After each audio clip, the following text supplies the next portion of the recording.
আজকে যদি বৌদিদি এই বাড়ি নিয়ে কোনো স্টেপ নেয়, আর নিলে তো রূপার জন্যই নেবে, তাই না? তাহলে আমিও কিন্তু আমার সন্তানের অধিকার বুঝে নেওয়ার জন্য আমার যা ইচ্ছে, আমার যেটা করা দরকার, যেটা করা উচিত, সেটা কিন্তু আমি করব। তোমাদের কি সবার মাথা খারাপ হয়ে গেছে? যে মেয়েটা সবার কথা ভাবে, পরিবারের জন্য এত কিছু করেছে, তার বিরুদ্ধে তোমার কোর্টে যাবে?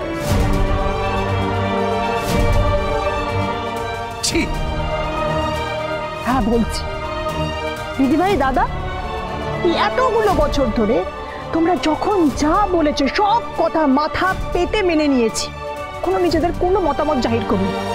কিন্তু এখন যদি তোমরা নিজেদের ভালোটা না বোঝো, তাহলে তো আমাদেরটা বুঝে নিতে হবে, বলো।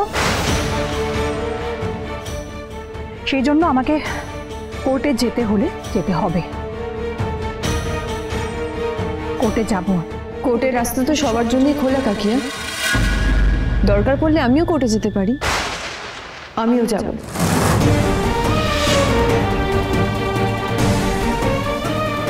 আমার মেয়েকে বাঁচানোর জন্য যদি আমাকে কোর্ট অবধি যেতে হয়, কোর্টে গিয়ে লড়াই করতে হয়, আমি তাই লড়ব।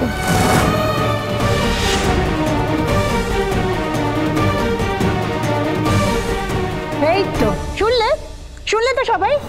বলো বলো, এই কথাগুলো আরো জোরে জোরে সবাইকে বলো দীপা। সত্যি সত্যি দীপা, এতদিনে তুই ঠিক কথাটা ঠিকভাবে বলেছিস। শোন দীপা, তোর কোর্টে যাওয়ার দরকার। হ্যাঁ হ্যাঁ, আমি বলছি তোর কোর্টে যাওয়া উচিত।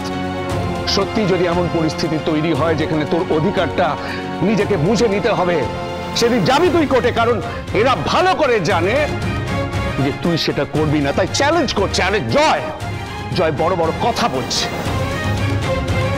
কিন্তু দীপা সত্যি যদি সেরকম পরিস্থিতি তৈরি হয়, আমি তো তোকে ভালো করে জানি, তুই নিজের অধিকারটা কখনো বুঝে নিবি না, বরং সম্পত্তি ভাগাভাগি হলে তোর নিজের অংশটা এদের সবার হাতে তুলে দিয়ে এই বাড়ি ছেড়ে তুই চলে যা। বাহ বাহ বাহ বাহ, দীপা নাকি নিজের অংশ আমাদের হাতে তুলে দেবে, দাদা সেটা বলছেন, দীপাকে আরো মহান বানাচ্ছেন। আচ্ছা দাদা, এই বাড়িটা কি দীপার যে ও আমাদের হাতে তুলে দেবে? বাবা, সারা জীবন আমাকে সবাই ভুল বুঝে গেছে, কিন্তু আপনি আমাকে অনেকটা বুঝেছেন, এটা আমার কাছে অনেক বড় পাওয়া। আমার নিজেকে সবাইকে চেনানোর কোনো দায় নেই। কি হচ্ছে নাকি অনুজা? আমি তোকে চিনতে পারছি, তিস্তা রয়েছে ওর সামনে, তুমি এভাবে কত। প্রতীক, দীপাকে নিয়ে কিছু বললেই তোমার দাদা দিদিভাইয়ের সকলের সমস্যা। তোমরা না এই মেয়েটাকে এখনো ভালো করে চেনোই নি। কি বলছো নাকি তুমি? দীপা, তুই দাঁড়িয়ে থাকলে এই কথাগুলো চলতেই থাকবে, তুই চল এখান থেকে। শোনো শোনো শোনো, তোমার তো মনে এক মুখে আরেক। এত কিসের ভালো মানুষই তোমার, বলো তো কি চাও? ক্লিয়ারলি ক্লিয়ারলি আমায় বলো, সেটা বলো কি চাও। দাঁড়াও, এদিকে এসো, এদিকে এসো, এদিকে এসো। থামো, দয়া করে থামো। কি হচ্ছে? কি ভুলভাল কথা বলছো? কি ভুল বলছে না? বাবা, মা তো ভুল কিছু বলছেন না। সরি, আমি মাঝখান থেকে কথা বলছি। মা যেটা বলতে চাইছে সেটা তো আপনারা কেউ গুরুত্বই দিচ্ছেন না। মা, কেউ থাকুক বা না থাকুক, আমি আপনার পাশে আছি। আমি বুঝতে পারছি আপনি কোন কনসার্ন থেকে কথাগুলো বলতে চাইছেন। আমিও খুব ভালো মতো বুঝতে পারছি ভিক্টর, তুমি এই কথাগুলো কেন বলছো। এখানে তোমাকে কেউ চিনুক আর না চিনুক, আমি তোমাকে খুব ভালো করে চিনি। ভিক্টরকে আমি এখন বেশ কিছুটা চিনেছি বৌদিদি, কিন্তু অনেকটা দেরি হয়ে গেছে। আর এই দেরিটা তোমার জন্য হলো। তাড়াহুড়ো করে যদি আমি বিয়েটা না করতাম, তাহলে আমার লাইফটা এইভাবে তেলে তেলে শেষ হতো না। কি বলে তুমি? এখন ভিক্টর আমাকে সাপোর্ট করছে বলে তোমার এখন ওকে নিয়েও প্রবলেম, তাই তো? যা মুখে আসছে তো তুই বলেই চলেছিস। মেয়েটার নিজের মেয়ের এই অবস্থা, তার মধ্যে আমাদের জন্য কত কি করছে সেটা নিয়ে একবার ভাব। এতটা অকৃতজ্ঞ হওয়া মহাপাপ, ছোট, তা ধর্মে সইবে না। কিছু কথা বলতে পারে এই মেয়েটা সত্যি, কিন্তু তোমার এই মিষ্টি মিষ্টি কথা আমি তো আর ভুলবো না দীপা। কথা সর্বস্ব মেয়ে একটা, কিন্তু আমি তোমার কথায় আর ভিজবো না, কারণ আমার হাতটা তো একবার পুড়েছে, তাই বারবার সেই ভুল আমি করবো না। একদম করবি না, না না না, ভুল করবি না ছোট। অনেকক্ষণ ধরে তোর অনেক কথা শুনলাম, একটু অদ্ভুত লাগছিল যে তোর মুখ থেকে এই কথাগুলো শুনছি বলে, কিন্তু শুনলাম, বুঝলাম, দুজনের কথাই শুনলাম। একদম ঠিক বলেছিস তোরা। এই বাড়িটা তো সবার, এটা তো পৈতৃক সম্পত্তি, ঠিকই তো। এখানে সবার সমান ভাগ আছে, অধিকার আছে, ন্যায্য দাবিদার সকলেই। ছোট, এই অধিকার থেকে তোকে আর জয়কে কেউ বঞ্চিত করবে না।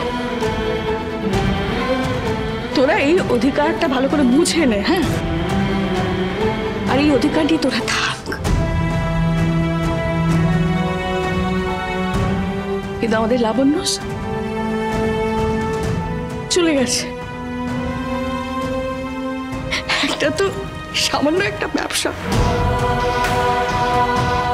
কিছুই তো করিনি লাবণ্য সেজন্য। এই প্রভৃত মনে পড়ে সেই একটা ছোট্ট আলতা সিঁদুরের ব্যবসাকে আমরা কত বড় করলাম। দিনরাত পরিশ্রম করেছো, দিনরাত এক করে পরিশ্রম করেছো। পরিবার সঙ্গে ছিল তো, তখন পরিবার ছিল, এই তাগিদ পেয়েছিলাম ব্যবসা বড় করার, একটা ইন্টারন্যাশনাল ব্র্যান্ড হলো লাবণ্য। এখন তো ওটা গেছে, ওটা চলে গেছে, ওটা আর ভেবে লাভ নেই। ওটা গেছে, ওটা যাক, ওটা যাক। বৌদি তুমি কেন এই সমস্ত কথা বলছো এখন? প্রতীক, বলছি কারণ এই পরিবারের অনেক কিছু ওই ব্যবসার উপরে ডিপেন্ড করতো রে ভাই। এই পরিবারটাই যখন ভেঙে গেছে, মানুষগুলো বিভিন্ন রকম কথা বলছে, অদ্ভুত আচরণ করছে, তখন না আবার ওই পুরনো ব্যবসাকে ফিরিয়ে আনার কোনো দায় পাচ্ছি না। আর ইচ্ছে করছে না, চলে গেছে তো যাক যাক যাক। এসব তোমার অভিমানের কথা মা।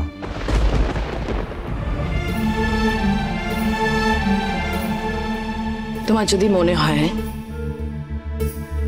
এটা আমার অভিমানের কথা, তাহলে তাই। একটা ব্যবসাকে দাঁড় করানোর মতন ক্ষমতা তোমার বৌদিদি, আমার মেয়ে দীপা এবং আমি রাখি। সেই মনের জোর আমাদের আছে যে শূন্য থেকে কি করে শুরু করা যায়, আর সেটাই আমরা করব।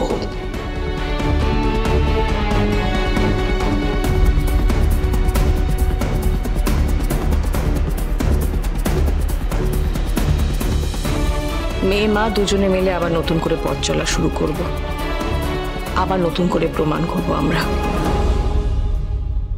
রাজি?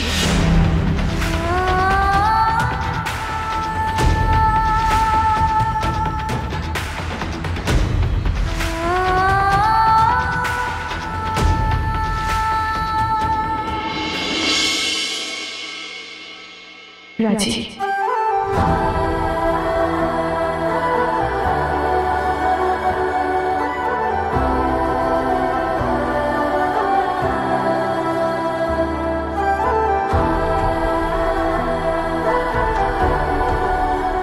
আমাকে বাদ দিলে যে? তুমি তো আমাদের সারথি, তোমাকে বাদ দিয়ে চলবে?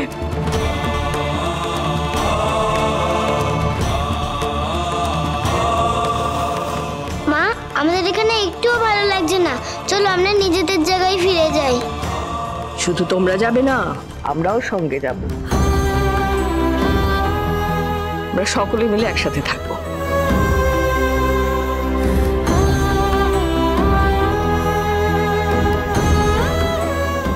লকআপ থেকে বেরিয়ে এসে এরকম একটা দম বন্ধ করা পরিবেশের মধ্যে আমি পুরো আমি ভাবিনি বৌদি।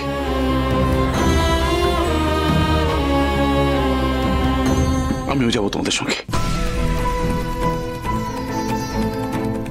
না না না না ভাই, তা হয় না। তিস্তা তোর জামাই ওরা সব এসেছে, তোকে থাকতে হবে, দায়িত্ব নিতে হবে, তুই থাক। তাছাড়া অনুজার মন মেজাজও তো ভালো নেই, ওকে একটু দেখে রাখিস। চল আমাদের যাওয়া যাক। হ্যাঁ 1 মিনিট মা, বীরের কি হবে? এখানে নিশ্চয়ই ওর কেউ দায়িত্ব নেবে না।